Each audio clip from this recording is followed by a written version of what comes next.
solutions. With that, over to Reihana. Thank you very much.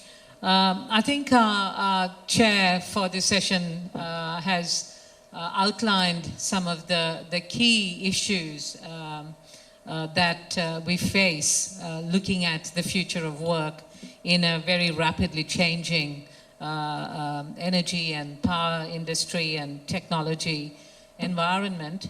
And what I might do is just pick up on a couple of points and pose these as questions to the panel.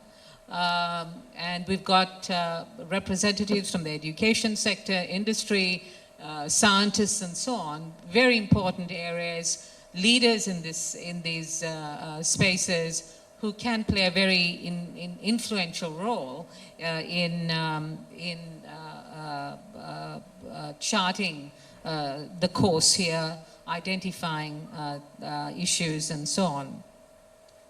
Perhaps I'll pick up on one of the questions I'll pick up on is the one that Mr. Roy finished on, and that is the question of reskilling and what role are universities playing in looking at this question. What are some of, and industry, and what are some of the initiatives that the education sector and industry are taking? And I'd also like to try and ground it a little bit by asking people to provide one or two examples as well in terms of initiatives and where it has been tested out, how is it going?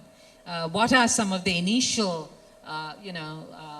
learnings that you are gathering in those initiatives? So we try and ground the discussion as much as possible, because this is a huge area and the topics are also very big topics in themselves. So perhaps if I could start off, one from the education sector, then we'll skip over to industry as well. And if I could start off with Mr. Chowdhury, what are some of the initiatives, couple of examples, and what I would also like the panelists to touch on is to look at some of the gender issues that are arising, because this is emerging as a key question. McKinsey studies are looking at this, and a whole range of studies are looking at some of the gender gaps that are existing. Some industries are doing better than others, such as IT, others are not. So if you could also touch on that aspect of it too. So start off with Mr. Chowdhury. Yes, please.